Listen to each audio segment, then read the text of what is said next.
Hello guys, welcome to my Facebook page and YouTube channel. This is Alamgir Hossain. চলে এসেছি আজকে নতুন আরেকটা ভিডিও নিয়ে। আজকের ভিডিওটা স্পেশালি নবম দশম শ্রেণী এবং এসএসসি স্টুডেন্টদের জন্য। কেননা তোমাদের সবারই একটা কমন সমস্যা থাকে যে স্যার আমরা রিটেন ম্যাথ সব পারি কিন্তু এমসিকিউ পারি না। আজকে আমি তোমাদেরকে সপ্তম অধ্যায়ের খুবই গুরুত্বপূর্ণ কয়েকটা এমসিকিউ নিয়ম দেখাবো, যেই নিয়মগুলা পড়লে তোমার সপ্তম অধ্যায়ের ব্যবহারিক জ্যামিতি থেকে যে কয়টা এমসিকিউ আসে ইনশাআল্লাহ তুমি কমন পাবে। চলো তাহলে দেরি না করে আমরা হোয়াইট বোর্ডে সেই নিয়মগুলো একটু দেখে নিই। আমরা তোমাদের জন্য প্রথম যে নিয়মটা রাখছি সেটা হচ্ছে প্রয়োজনীয় উপাত্ত। মাঝে মধ্যে প্রশ্নে তোমাকে বলবে যে একটা নির্দিষ্ট রম্বস আঁকতে গেলে কয়টা উপাত্তের প্রয়োজন হয়, আবার তোমাকে বলবে একটা সামান্তরিক আঁকতে গেলে কয়টা উপাত্তের প্রয়োজন হয়, আবার তোমাকে বলবে একটা নির্দিষ্ট চতুর্ভুজ আঁকতে গেলে কয়টা উপাত্তের প্রয়োজন হয়। মাথায় রাখবা, একটা রম্বস অঙ্কন করতে গেলে তোমার দুইটা উপাত্তের প্রয়োজন হবে, একটা সামান্তরিক অঙ্কন করতে গেলে তোমার তিনটা উপাত্তের প্রয়োজন হবে, একটা নির্দিষ্ট চতুর্ভুজ অঙ্কন করতে গেলে তোমার পাঁচটা উপাত্তের প্রয়োজন হবে। আবারও বলছি, প্রশ্নে তোমাদেরকে প্রায়ই বলে থাকে যে একটা নির্দিষ্ট রম্বস অঙ্কন করতে গেলে আমাদের কয়টা উপাত্তের প্রয়োজন হবে, একটা সামান্তরিক অঙ্কন করতে গেলে আমাদের কয়টা উপাত্তের প্রয়োজন হবে, একটা নির্দিষ্ট চতুর্ভুজ অঙ্কন করতে গেলে আমাদের কয়টা উপাত্তের প্রয়োজন হবে। আমি তোমাদেরকে বলছি, একটা রম্বস আঁকার জন্য মাত্র দুইটা উপাত্তের প্রয়োজন হয়, একটা সামান্তরিক আঁকার জন্য মাত্র তিনটা উপাত্তের প্রয়োজন হয়, একটা নির্দিষ্ট চতুর্ভুজ অঙ্কনের জন্য মাত্র পাঁচটা উপাত্তের প্রয়োজন হয়। মাথায় রাখবা, সরাসরি এমসিকিউ আসে। আবার তোমাকে বলবে যে একটা বর্গ অঙ্কনের জন্য কি প্রয়োজন, একটা বর্গ অঙ্কনের জন্য কি প্রয়োজন। বর্গ অঙ্কনের জন্য একটা বাহু হলেই যথেষ্ট হবে। একটা বাহুর মান জানা থাকলে তুমি একটা বর্গ অঙ্কন করতে পারবে। যদিও একটা বর্গের চারটা কোণই সমকোণ, দ্যাট মিন্স 90 ডিগ্রি হয়ে থাকে, তারপরে বলছি একটা বর্গ অঙ্কন করতে গেলে একটা বাহুর মান জানা থাকলেই তুমি একটা বর্গ অঙ্কন করতে পারবে। আশা করি বিষয়টা তুমি বুঝতে পেরেছো, একদম মুখস্থ করে নেবে। এবার আসো খুবই খুবই গুরুত্বপূর্ণ একটা এমসিকিউ। আবার বলছি, 2 নম্বর স্টেপে খুবই খুবই গুরুত্বপূর্ণ একটা এমসিকিউ, যেটা প্রতি বছরই পরীক্ষা হলে আসে। তোমাকে প্রায় তিনটা মান দিয়ে থাকে, দিয়ে তোমাকে বলে যে নিচের কোন মানগুলা দ্বারা একটা নির্দিষ্ট ত্রিভুজ আঁকা সম্ভব হবে। আবারও বলছি, প্রশ্নে বলা থাকে যে তিনটা বাহুর মান থাকলে ত্রিভুজ অঙ্কন, মানে তোমাকে তিনটা বাহুর মান দিয়ে দিবে, দিয়ে বলবে কোনটা দ্বারা ত্রিভুজ অঙ্কন করা সম্ভব হবে। আমি তোমাকে বলছি, যদি প্রশ্নে তোমাকে এরকম তিনটা করে বাহুর মান দিয়ে চারটা অপশন থাকে, তোমাকে যদি বলে নিচের কোন মানগুলো দ্বারা একটা নির্দিষ্ট ত্রিভুজ অঙ্কন করা যাবে, তখন তুমি এই সূত্রটা মাথায় রাখবে। বিষয়টা হচ্ছে, যে কোনো ছোট দুই বাহুর যোগফল, আবারও বলছি, যে কোনো ছোট দুই বাহুর যোগফল তৃতীয় বাহু অপেক্ষা বড় হতে হবে। আমরা স্বাভাবিকভাবে জানি একটা ত্রিভুজের যে কোনো দুই বাহুর যোগফল তৃতীয় বাহু অপেক্ষা বৃহত্তর হবে। তোমাকে বলছি, যে কোনো, যদি তোমাকে তিনটা বাহুর মান দিয়ে বলে নিচের কোন মানগুলো দ্বারা ত্রিভুজ অঙ্কন করা সম্ভব হবে, তুমি মাথায় নিবে যে কোনো ছোট দুই বাহুর যোগফল তৃতীয় বাহু অপেক্ষা বড় হতে হবে।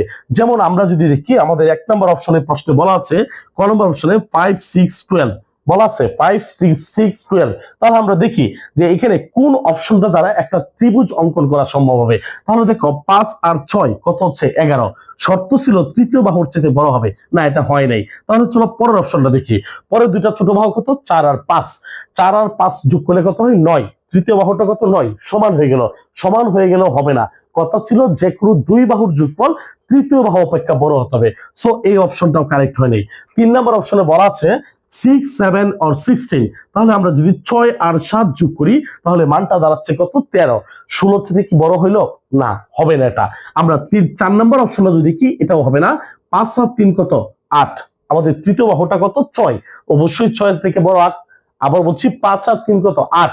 কথা ছিল দুই বাহুর যোগফল তৃতীয় বাহু অপেক্ষা বড় হবে, অবশ্যই 6 থেকে কি বড়। সো অপশন এটা কারেক্ট। আশা করি তোমাদেরকে বুঝাতে পেরেছি। তোমরা নিজেরা এই অপশনটা ট্রাই করে নেবে যে 5 6 or 18, 6 7 19, 7 8 17, 9 6 13। এই অপশনটা তোমরা জাস্টিফাই করে নিবে, কোনটা উত্তর হবে নিচের কমেন্টস বক্সে আমাদেরকে জানিয়ে যাবে। তাহলে চলো পরের অপশন আমরা একটু দেখে নিই। পরের অপশনে তোমাকে বলা থাকে যে আবার তিনটা বাহুর মান দিল, দিয়ে এবার বলো ত্রিভুজ অঙ্কন না, বলবো সমকোণী ত্রিভুজ অঙ্কন করা যাবে। নিচের কোন বাহুগুলা দ্বারা সমকোণী ত্রিভুজ অঙ্কন করা যাবে। এই ক্ষেত্রে যেটা করবে, তোমরা পিথাগোরাসের একটা উপপাদ্য জানো, অতিভুজ স্কয়ার সমান ভূমি স্কয়ার যোগ লম্ব স্কয়ার।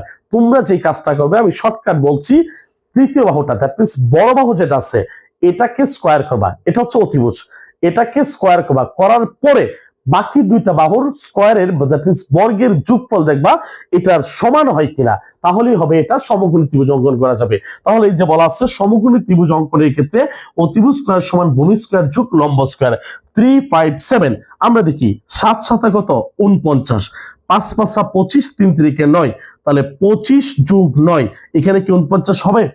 না, কখনোই 49 হবে না। তাহলে চলো পরের অপশন আমরা একটু দেখে নিই। এটা হচ্ছে না। এখানে কত 9 9 কত 81, দ্যাট মিন্স অতিভুজ স্কোয়ার সমান ভূমি স্কোয়ার যোগ লম্ব স্কোয়ার, তাহলে 5 5 কত 25, 7 7 কত 49। একবার জাস্টিফাই করে দেখো তো 49 আর 25 এটা কি 81 হবে? 40 আর 20 কত 60, 60 70 74 হয় এখানে, 81 হবে না এখানে। আবার দেখো এটাও হচ্ছে না। আমরা যদি এই গ নাম্বার অপশনটা ট্রাই করি, দেখো 8 8 কত 64, 5 5 25, 4 4 16, 16 আর 25 যোগ করলে কি কোনোদিন 64 হবে? না, এটাও হইল না।